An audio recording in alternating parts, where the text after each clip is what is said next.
Good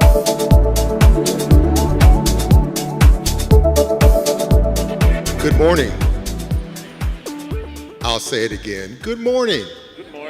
There you go. Give me the energy. Thanks, Steve. Thank you. Thank you.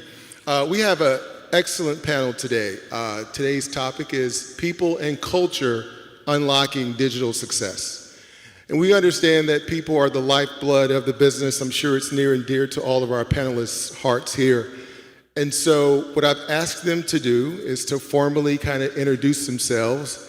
And the format of the panel is they'll introduce themselves first, talk a little bit about their background, and then we'll jump right into the questions. Starting with you, Luis. So first of all, thank you it's an honor to be here, Alexis. Thank you for the invitation. Well, I'm an economist, and I worked with marketing for the whole life, which doesn't have too much of a connection with that. I've been through Gillette, Procter & Gamble, Ambev, and Ticket. Then I opened my own agency, and now I'm joining the Porto. Porto is an insurance, it used to be an insurance company for 78 years, and now we are transforming that to an ecosystem. We used to say that Amazon sells things that you can get with your hand, and we take care of everything you can get with your heart. So basically, we take care of your family, healthy, your properties, and everything that you can build for the family. So that's a bit about what am I doing there. After economics, I've done several other stuffs, but the main thing is work hard, right? Absolutely. So that's me. Thank you. Thank you. Diego. Hi guys, I'm sorry I'm freezing out. I'm from an island in Brazil, close to the northeast, so I lived for 30 years in front of the beach and in this island, so this is cold for me today, but it's okay. You can cut it off of the video. But I work with software all my life, and I'm a programmer since I'm 12, and I'm this kind of guy that said that we'll never work with human beings and choose to work with computers, you know. I remember that maybe I used the word, I hated people, but I'm not saying that right now. But it's funny that for a decade I am building software and products, digital products, through people, you know, by leadership them, and I love that now. I don't have people anymore, and I love the way incentives and purpose, creating culture makes really great results, you know. But I work at PicPay. I'm the first employee. In fact, I'm the first engineer at PicPay, and I work with Martin, that was just here. And we are one of the largest banks in Brazil. We were a digital wallet and payment solutions in Brazil, but now we are a bank and sell credit and a lot of products. We are in retail and marketplace, and all we do is solving problems. We are not tagging ourselves as a bank or a payment institution. We like to solve problems, and this is what I'm passionate about. And I lead people, mostly tech people, through this journey of building these great products that has more than 70 million users, more than 70 million clients in Brazil.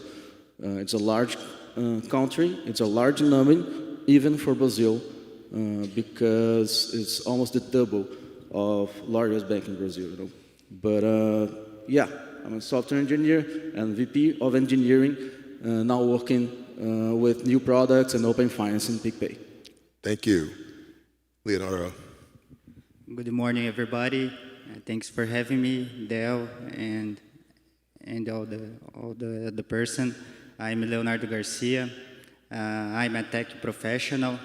In the last 7 years, I'm working with digital and the commerce platforms initiatives in the pharmaceutical sector.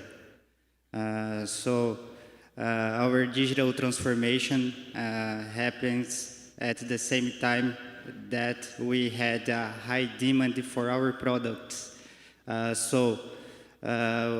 We had to structure our transactional systems at the same time that we are creating value to our clients. We have an internal code here in Galderma, in my team. It means that get things done is better than perfect, because we need to have the things better, and after that you can work in the evolution of our products, our digital products. Our main focus is empower our sales representatives. They are key to our organization because they are close to our clients, and empower this role, this team is key to our organization, has the results, it's planned results. So that's it. Thank you. Patty. Hello. Hello, good morning, everyone. First of all, thanks for Compass to invite us, especially Everton to invite me. I'm a science and computer too. I don't remember who is a science computer. I have more than 30 years working with technology. 25 for these years, I specialized taking care of people. Taking care and leading teams is the really way that I focus to have a really passion in technology. I passion to take care. I have a great and a bigger team in Brazil.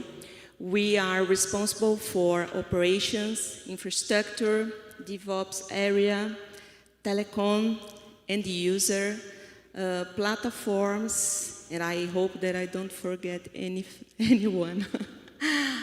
Talk a little bit about Alelo. We are a leader in our market, in financial market, focused on benefits. We have more than 700 establishment applying with us, more than 10 million consumers. We have 2 business units. Veloy is the first one, is based on mobility business. We are the second place now. And Pede Pronto is our little baby. They are only 2 years. And it's focused on delivery and food market, especially in takeaway. I have 2 children, Amanda and Gabriel, and they are the reason to wake up early, to be happy, and smile for them every day. Thank you. I love it. Thank you.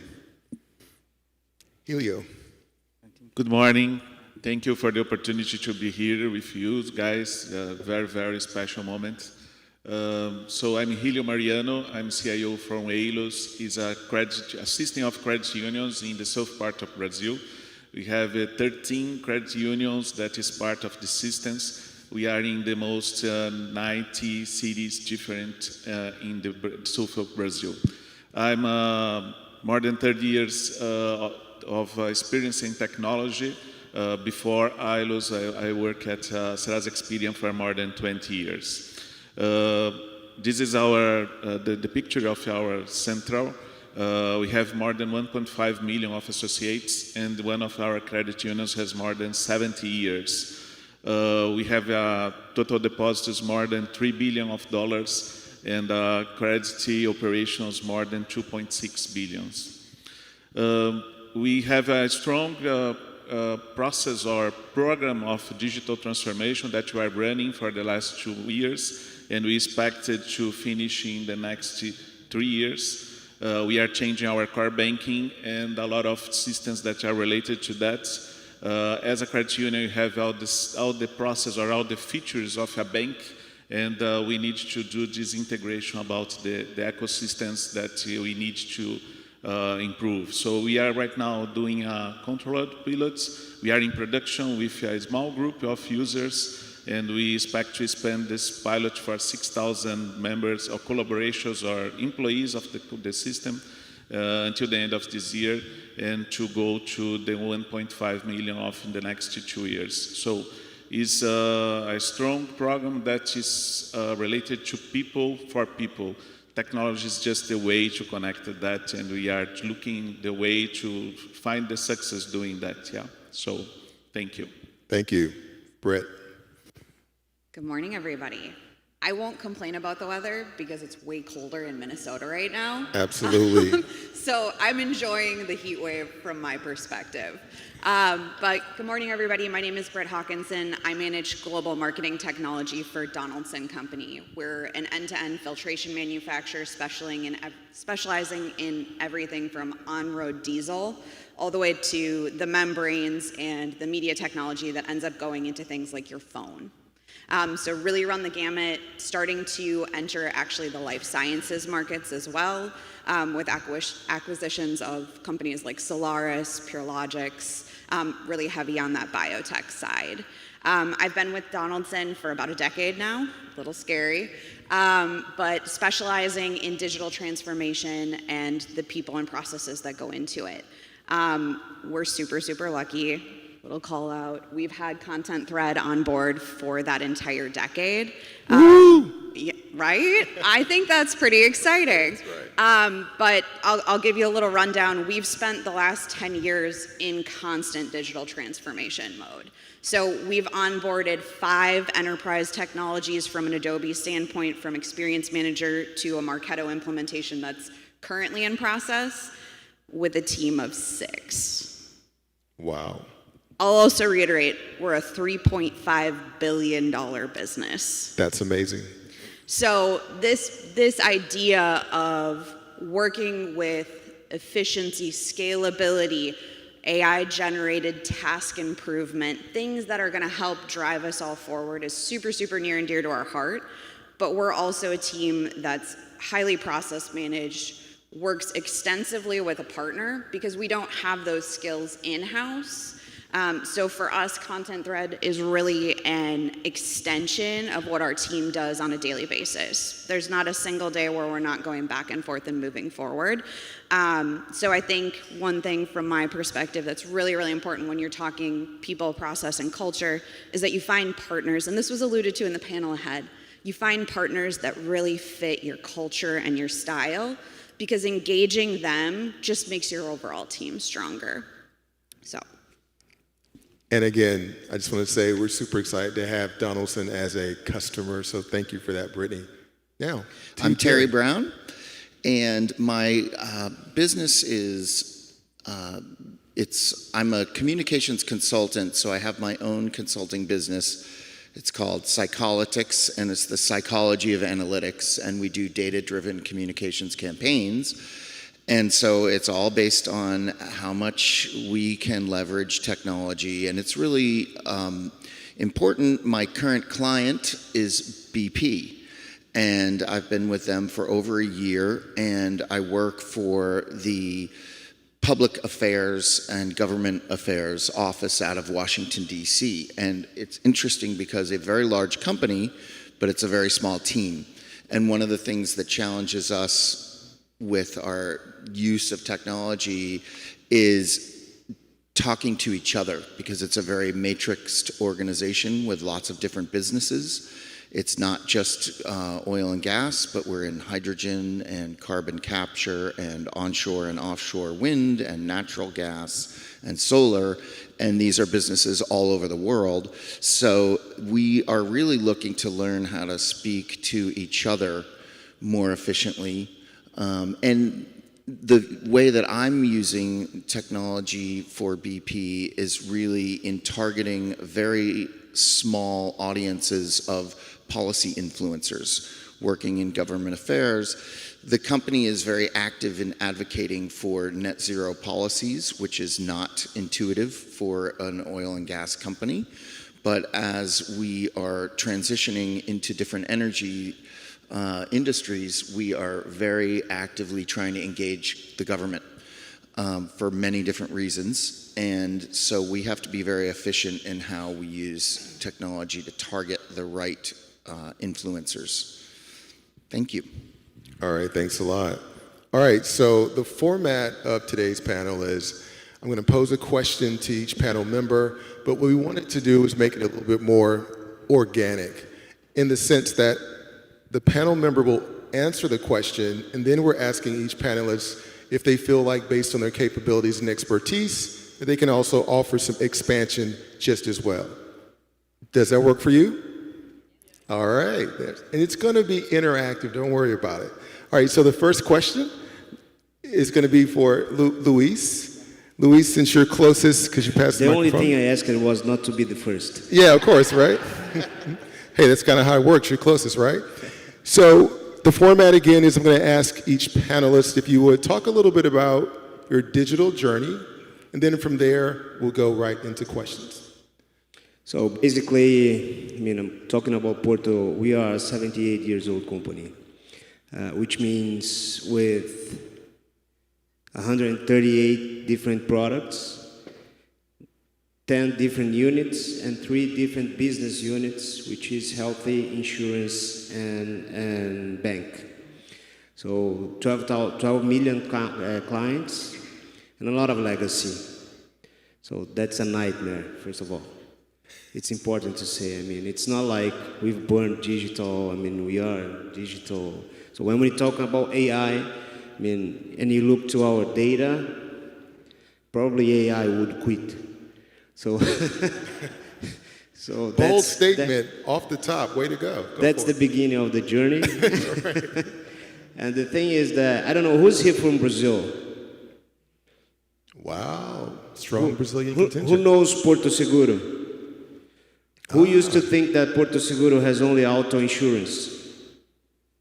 That's great. We are evolving. Normally 80% of the people up to 2020 knew Porto Seguro as an insurance company, as an auto insurance company, a car insurance company. And now we are developed this concept of ecosystem with these 3 verticals of business. And this is all digital transformation. Actually, it's more than digital. It's a strategy that touches every point of a lifestyle, since you were born till the death. So basically, all the digital transformation are starting with the hardcore, the hard part of tech. All the systems, we are rebuilding it. Compass is helping us a lot because since we have, we do have an app we call Super App. It's becoming a super app, but it's an app right now. It's just where the clients can see everything that they have. And we are going to really create, together with Compass, we are creating a virtual cycle within the app for the person to realize how important it is to plan and take care of their own lives. So what we say inside of the company is that every fintech dreams to have an ecosystem. We used to have an ecosystem. We built an ecosystem during the last 78 years. Wow. Now we need to have the point of sales. We just need to have the tech part of it. So we are in the third year of the program. We don't call project because it's going to be a long-term program. And we've been, really successful. We started that with only 9 million clients. In 3 years, we became 13 almost, at 12.7. And most of them with 130 products. We had normally, up to 2020, we had 1.2 business per client. Now we have almost 3, which means, we are doubling our relationship with our clients. So the virtual cycles is working. And of course, digitalization is helping us a lot with that. always respecting the broker, because as you know, I mean, brokering insurance differently there here in the United States that you don't need to. There in Brazil, we have a regulation, and we do need the brokers. So they are all part of this ecosystem, and which brings a bit more complexity to this journey. It's been a lot of fun, and I mean, a lot of challenge ahead. Wow. So complexity to the journey. Right. So I know we talked about some things last week and then recently sitting before we came on stage. And you mentioned about 75 years of legacy at Porto. So this is a perfect segue for this first question. How do you conduct a digital transformation process in a company with more than 75 years of legacy? Yeah, and it's a successful legacy. I mean, it's a profitable company. We've been growing for the last 30 years. And it's hard when you go to someone that is growing, successful, and say that we have to do things differently. So we start, we split the journey in 3 different steps. The first one is awareness, which is basically we have to agree that we have to go to that direction. And it took around 6 months. I mean, wow. we are 13,000 people plus 35,000 brokers. And the brokers is part of the company, they are part of the company. So it wasn't like a simple process, the awareness process. I mean, it was all about convincing people that this has to work. And it involves HR, it involves IT, it involves compliance, it involves everything, so everyone. So it was really deep. The second one, it's the onboarding, which is preparing people for the move. For sure, we have to take care of people. We are an anthroposophic. Our culture is based on anthroposophy. So we do put people in the center. So it wasn't about only hire people from tech world. It was about preparing our people to become this. So it was more 1.5 years. So the benefit of being successful, a successful company, is that we had time. Nice. And now we are implementing that. Now we are in the phase of putting things out. Nice. All right, so then let's move into question number 2, and then we'll move on to Diego. So, question for Luis is, what is the impact of a solid corporate culture during a rebranding process? Yeah, part of the strategy during the digitalization was when we were on the awareness phase, we had to think instead of, what's the most proud, all of our people, they're really proud of the brand. They love the brand. We call them Porto lovers. And the thing is that the first shakedown, the first pivoting stuff that we did was to change the brand to more digital brand. And it was amazing because everybody was in love with the new branding without understanding why. Because they were just fancy and it was like cool and that's it. And we started to sponsor F1, Rock in Rio and other stuff, like more modern stuff. And then people started to understand that was a beginning of a ecosystem being built. So we used, from inside to outside strategy with all the steps that I've told already. But we used the outside to inside to provoke people with the things that they most love, which is the brand. That's why we make it it wasn't easy to convince 12,000 people in 1.5 years. That was the journey with the brand. And so how many people? 12,000. Amazing. Yeah. Amazing. Well, thank you again. It's a lot of people. That is a lot of people. Thanks a lot. All right, we're going to move right into Diego. Diego, same format. If you would, talk a little bit about your digital journey, and then we'll go right into questions.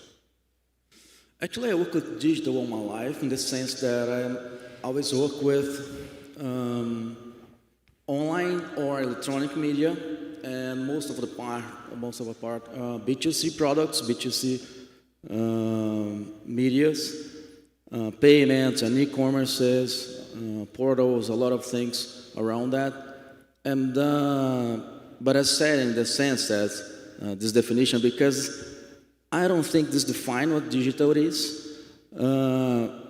Mainly the digital world and the products in these electronic and online medias helps you to test and fail and reconstruct, rebuild the thing that you are trying to build.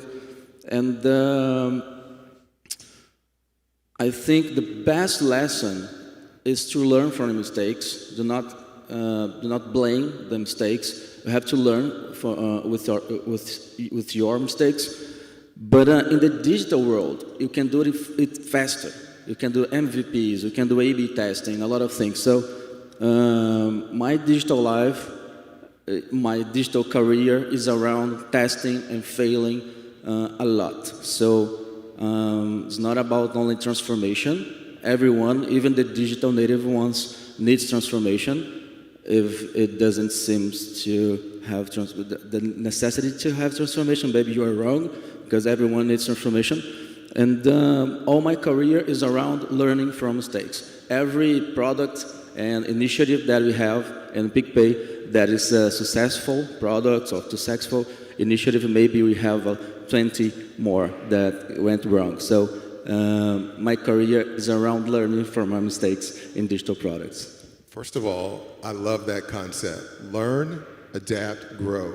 And failing or even failing forward is part of the process of growing. So thank you for that. All right, so let's move into the first question. Is there any difference in how to handle people and culture issues in companies undergoing digital transformation from digital native companies? I think there is different steps or different arrangements of the same steps, but the digital native, all the legacy ones, always have the same problems. The purpose that you give to people, the incentives that you give to the people and teams. So I think there's difference. The same way that one digital native company has a different transformation for another different one. PicPay is a digital native. We were born in cloud. We were born in an ecosystem that we were already using some kind of online payments that you had in Brazil in the past. We are digital native, but we are until 2015 for developers. And my team had a growth from 30 to 800 in 2.5 years. That's amazing. Yeah, and it's painful. But what occurs during that? You have to learn to build the right organizational design for each step that you take at the company. The organizational design, the culture, engineering culture, the practices, the process that you use for 100 people can't be the one that you will use for 800 people, because you will freeze the company. And you can't continue to use the process that you use for 4 or 5 people. So we have to get the right people in the right place, in the right moment, with the right design, organizational design, with the right incentives. Sometimes you want more efficiency. Sometimes with the same team, with the same culture, you want more innovation, in the sense that sometimes, or almost most of the times, innovation is a counterpart of efficiency, in the meaning of you know everything that each resource you have are doing or investing of, nor in the sense that, because for me innovation brings you results great enough to you call your company efficiency. But in the meaning of resource versus immediately results, innovation is a counterpart. So you have with the same people change your structure, even in a digital native one, even in a company with a huge legacy. So I think every process of transformation has difference, independent if it's a digital native one or not. Love it. All right, so one of the best questions, based on kind of my estimations here, we're talking about a cultural transformation and organizational revolution in companies. So what are the stages needed to go from, and dare I say, for any of the hip hop aficionados, Drake, 0 to 100, real quick, how do you go from 0 to 1 in cultural transformation? Can you talk us through that? Be prepared for a lot of pain. Be prepared to make mistakes, to realize that the person that you put in some positions was not the right person, and that's okay. And don't try to use the actual fancy stuff, because a lot of practice that you have for 15 years, since the 70s, it still work great. So we are talking about agility. Now we have a lot of names, Scrum and Kanban, that is not even so new, but a lot of these practices were born in the mainframe development, you know, and you understand the core of the agility, the core of how people work when they are together, when you gave them the results that we expect from them, the incentives, the financial incentives, the career incentives that you give to them. So it's all about incentives. If you can organize people around software architecture, around products, around results, you have same people, same group with different incentives. So you have to start, what do you want to solve? What are the results that you want to have? So with that result, you create these incentives for the teams or the people, and you have to create a place, an ecosystem that you watch them going through this path to the results. It's okay. Sometimes it go right, go left, but you are correcting them to the results. So the first step is put to the trash a lot of fancy names and buzzwords that you have around management, around agility, a lot of those things. Understand the core of this one. It's not that doesn't work. It does work. But what is the core? Where does these practices and methodologies came from? You know, incentives around the flow of communication, how people will communicate with each other, because it doesn't matter what methodology we are using. If you put 30 people in the same place to work on the same thing, you have to find a way to small groups to work on small things, you know, and all the parts can fit together later. So I think there is no 0 to 1. You have to pay attention for each step. Learn from your mistakes, because you are making mistakes. That's for sure. The only thing that I can assure you. And then find incentives for the people, for the culture. Not prescribing them what they have to do to get the results. Find the right incentives, you know. I think it is not a step-by-step, but there's a lot of incentives that you can do to people to them get to you the results. Thanks a lot. Appreciate that. Next in line, Leonardo, if you would, same format, if you would talk about a little bit about your digital journey, and then we'll go right into questions. Okay. We are a pharmaceutical company. We are working the health segment. I don't know if we have in the room other person working the same segment, but it's a very regulated. It's a very regulated market, and we have the data of the patient, and we need to be careful about this. So our digital transformation is to create experience for these HCPs, women physicians, dentists, and so on. And all the pharmaceuticals companies is providing scientific content to the HCPs.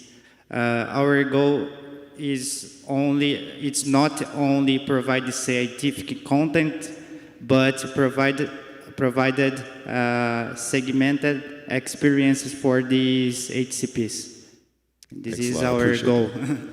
Thanks. All right, so let's move into questions. How can an organizational encourage collaboration and cross-functional teamwork to foster innovation and digital transformation? Good question, Del. I really think that the main asset of an organization is the people. Say it again. For sure. The people. People. Yes, carry on.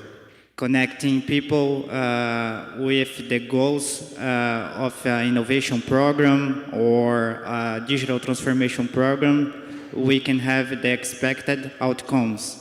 To do that, I really think that we need to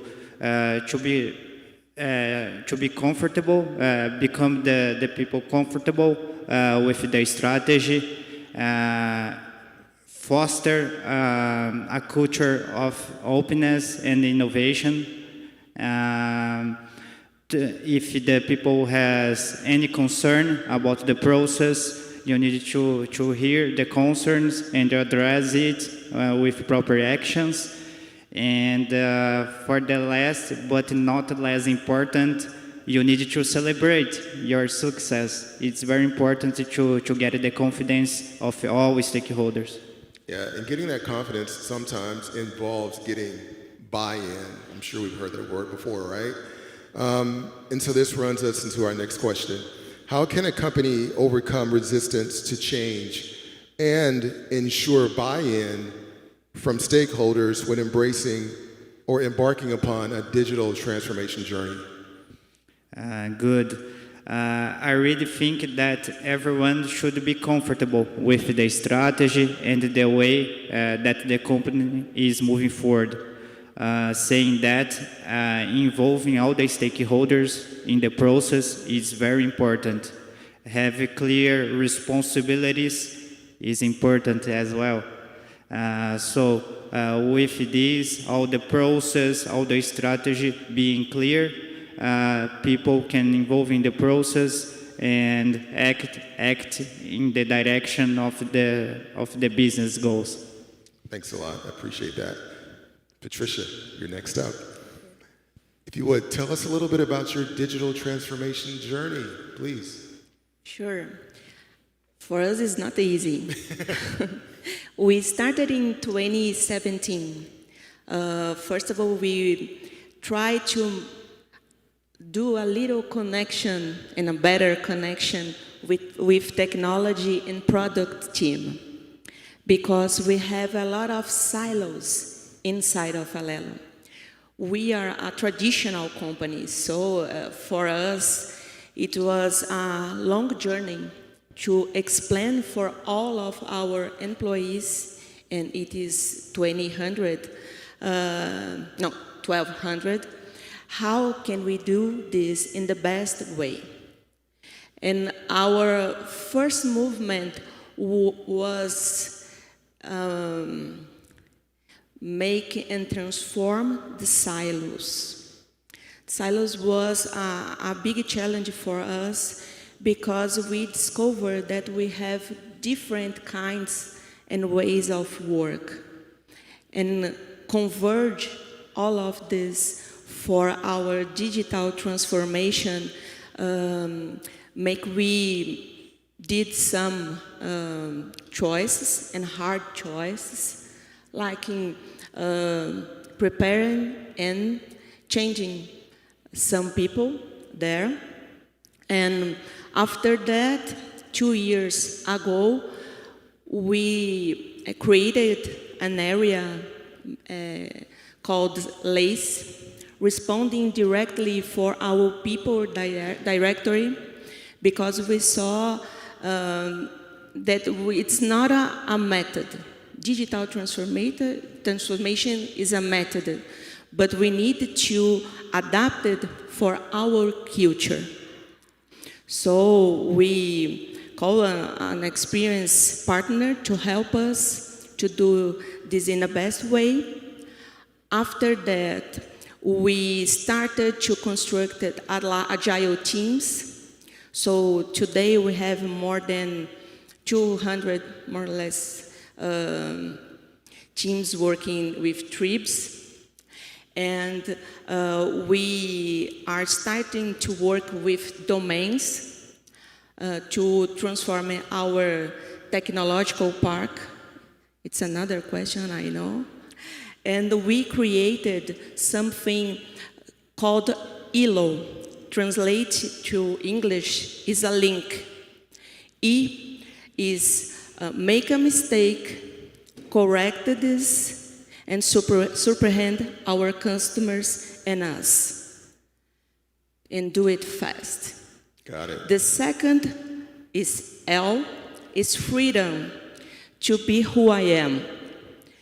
And respect is not, it's not negotiated for us. So it was an important thing to work with diversity in our group too. Right. The last one is O, is proud to be a part of this.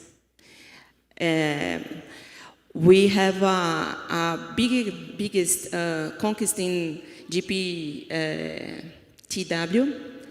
When we transformed our culture in 2020, we will have the confirmation, and we are the 15th place in Brazil, the best to work.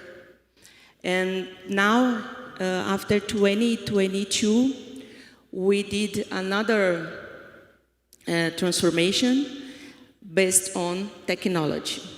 Got it. So let's get right into the questions. We're getting close to the hour here. So how can you make a transition from a traditional management culture model to a digital culture in a more lighter manner?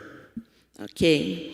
The first question, I introduced everything that I said, and I'd like to tell you a little bit about our technology area.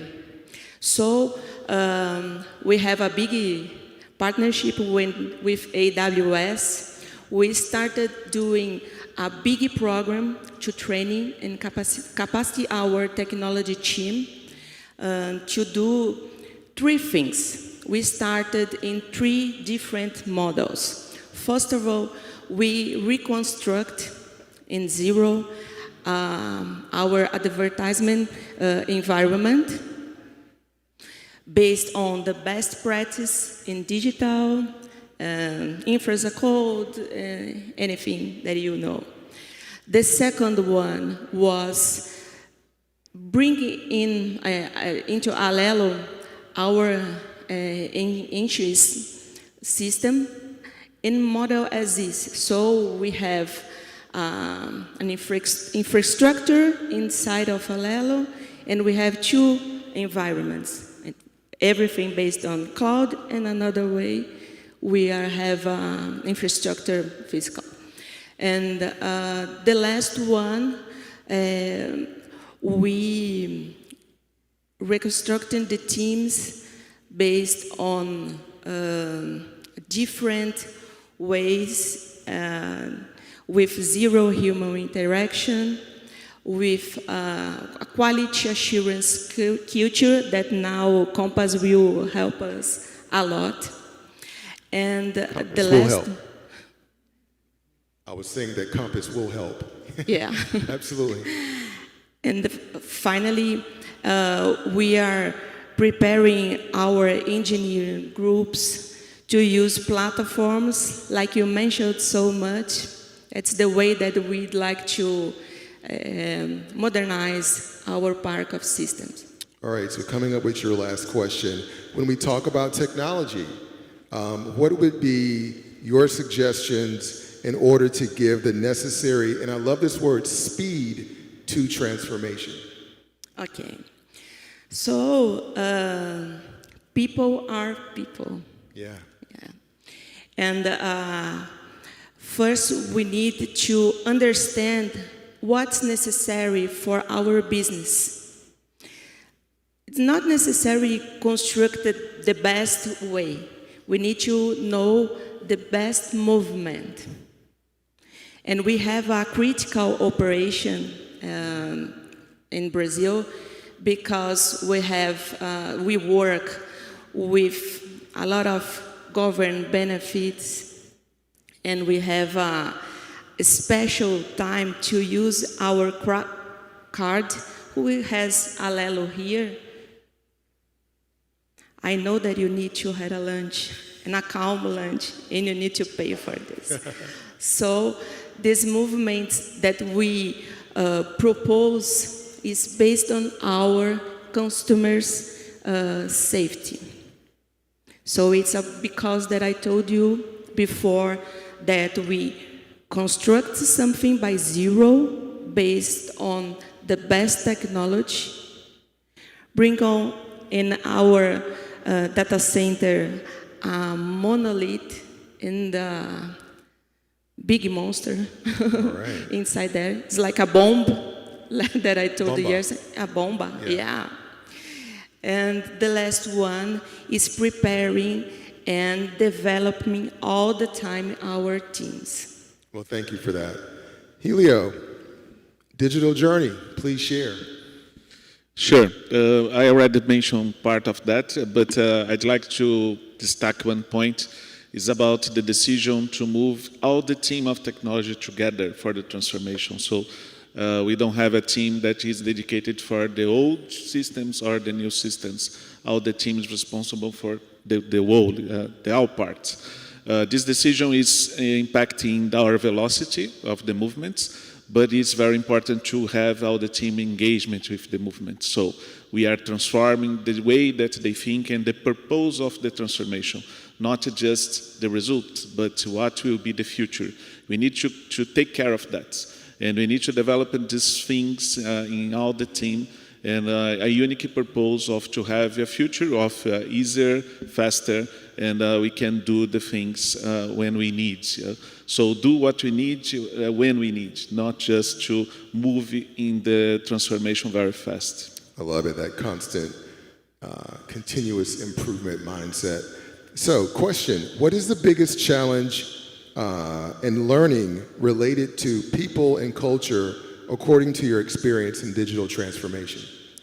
Yeah, we also is a very traditional company with a lot of not risky accepted. So we think about how to move with a very confident movement each one. So we need to prepare the teams, not just the technology team or not just the users, but the board of the company, the directors of each one of credit unions that we have, a lot of people to be engaged and to believe in the transformation. So we need to invest in the communications to explain the reasons that why we are doing that and when we will go to. Because of that, we have a transformation of culture of the way we do the things. Not to think exactly as we used to do, but think about new possibilities. It's not just about to have new ideas. It's about to accept these ideas for the other teams or for the other people. If you don't accept the ideas, you will think the same way and you will have no transformation. Yeah. So we have to transform the culture. Thank you. So what recommendations do you have for all of us in terms of achieving success in digital transformation projects? I think we need movements that you can measure and you can follow for all the team and the company that you are getting the results. It's working, it's a success. So you need to celebrate that and you need to move in this small pieces, small steps, but you can measure, you can set new expectations, and you can go in this movement very, not just fast, but very strongly and robust. So I believe on that. Thanks a lot. Appreciate that. Britt, you're next. Talk a little bit about your digital transformation journey. All right. Please. So our, I'll call it our snowball moment, All right? Donaldson, just for all of you guys, is a 105-year-old manufacturer. So super old company. Really, really, I think this has been alluded to previously by other panelists. A bit more of a traditional company, a little slower to change. The train doesn't go real fast sometimes. So in 2014, we made a massive purchase, which was Adobe Experience Manager. For us, we were on a Stellent platform. It was 20 years old. We used to brag, our leadership used to brag, oh, we don't invest in websites. What? Come again? So when I started, our big snowball moment was purchasing Experience Manager, right? Since then, we have upgraded our commerce platform. We've upgraded our CRM. We've added analytics tools. We've added A/B testing. We're in the middle of a massive overhaul for our marketing automation platform. Very nice. And this is all in the last 10 years. So this is running at a rate of rapid acceleration for our business. We have redesigned our website, which is 20,000 plus pages, twice. We have stayed constant. We have constantly been pushing the envelope for a company that used to joke at board meetings that we don't invest in that. Our customers don't want to see that. And so for us, it was really, really important to show the world that we weren't just the 105-year-old dinosaur. We were not just a manufacturer, we were a tech company. We were constantly producing new things, and we needed platforms to help our sales professionals, our marketing professionals, articulate that value to our customers. We're primarily B2B, and we rely on our customers to sell our end product. And so it's important that we're not only giving our sales teams, our marketers, the platforms, the automation, the engagement to have good experiences, but that we're constantly pushing them to push the envelope in how they're doing that and how they're presenting our products to customers. Awesome. And we, again, Content Thread, we really appreciate you relying on us for your integration muscle to help you guys achieve that hyperscale. So we'll move right into questions for Brittany. Brittany, I love this question and even the way you phrased it. How can you make sure you have the right people on the bus, beep beep, for digital transformation, specifically in gathering leadership support and building champions? Yeah, I think this one's really, really important. The way my team works is really focused on subject matter experts. So I don't try to pinch hit on stuff I don't know. Really important, right? So a lot of what we do is educate leadership. When we hear them say things like, oh, we need to be doing this or we need to be doing that, we educate them on what the technology actually does and how it can actually create efficiency and scalability in our business. So if it's SEO, I'm not talking about it. I'm not an SEO expert. I have team members that specialize in that and can help simplify those incredibly difficult constructs to articulate them to leadership so they understand what type of value that's actually going to bring to our business. So it's really important that, in my opinion, from a leadership perspective, we're lifting up these experts to help articulate to our business what type of value it brings. Play to your strengths. I love it. All right, so how do you motivate cross-functional teams to support each other during the digital transformation projects and hypercare? We listen. So much of what my team does is listening to our business partners and actually letting them articulate the problem, what they're experiencing, what their frustrations are, how they're engaging with us. So we spend a lot of time in that active listening phase just hearing them out, because at the end of the day, it's not the business partner's job to provide a solution. It's my team's job to provide that. So we spend all of that time hearing them out so that we can give them the best possible solution, so that we can give them the best possible process, so that they're actively engaged, so that they're our champions in trying to execute that program. I don't know if any of you have ever tried to do this where you're like, oh yeah, we're gonna put this in place, and then suddenly it's like a trying to move a rock wall to get anything done. Exactly. Super painful. Yep. So what we've found is that by really actively engaging, actively listening to our cross-functional teams, our business partners, and hearing them out and making them feel heard, they're so much more willing to get on board with a program, to evangelize it, to help explain to leadership how important that is to them. And so from our perspective, it's just really important that you spend time in that active listening environment, just hearing people out so that you can provide the best solution possible. Love it. It's amazing. The magic happens when people actually are heard, right? So thanks a lot for that. Terry, you're going to bring us home. Talk to us a little bit about your digital transformation journey. Well, I just came up with this listening to my colleagues here, but it's the journey from the head to the heart, and it's listening, right? So it's what we were doing at BP a year ago was we were talking, but we weren't listening to what people were hearing. So we were spending all our time trying to figure out what to say. How do we explain this business? Some of it is very complicated. Carbon capture, how does that work? What is it?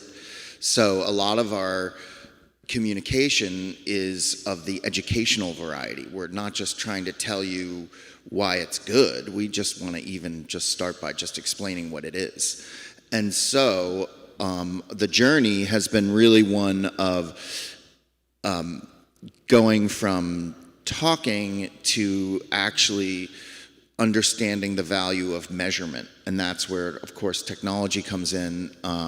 So we're really all about measurement. You know, my biggest piece of advice to my client is that we don't say anything until we've measured it first, because we want to make sure that what we're saying is what people are looking to hear about our business. So we have to measure everything before we say it. Absolutely. I'm sure we're all students of the SMART acronym: specific, measurable, attainable, realistic, and time-bound, right? So to hear that, when you said measure, I saw everyone was nodding like, yeah, we measure. So great. So let's move into the last questions. We have two for you, Terry. How are you using technology to communicate BP's policy and advocacy messages? Well, what we do is we go out into the target audience and we ask them what they know and what they think about these different policies. Right now we're preparing a hydrogen campaign. And what that really means is the IRS is writing a rule about how hydrogen will be incentivized by the federal government. And so that matters to us because we're going to spend the next 20 years developing hydrogen. And it matters how that is regulated. And a lot of it is very specific. So we go out into the marketplace and we ask these subject matter experts, policy influencers, policy makers, what they know and what they're thinking about the topic. Then we study that, and then we decide what we're going to say about it. Instead of running out there and saying, this is what we think we should do, we ask the audience first what it is that they are looking to hear. There goes that magic potion again, Brittany. You ask and listen, right? There you go. All right, so last question. Terry, what are the biggest challenges that your team is facing with unlocking digital success? Well, the biggest ones are, I think it's one very smart guy that I work with says, marketing and communications is all a function of people, time, and money. And so it's understanding which of the data to prioritize and processing. So it's really like a bandwidth issue, because now that we're focused on going out and collecting all the data, it's how do we process it? What's the right level of attention and care? How much reporting do we want to focus on? We're at the point now, one of our biggest challenges is because we've been so focused over the last year on gathering data, is now we have almost too much data and we don't have the time to use it properly. So that's one of the biggest challenges, is now I've got, reports coming in on how different campaigns are performing, but how much time do I want to spend synthesizing the data and then adjusting the message? That's awesome. So we've come to an end. I do want to thank the panel. We literally have just like a minute and some change left. I want to thank the audience for being patient and just listening. And let's give our panelists a hand clap of praise, please.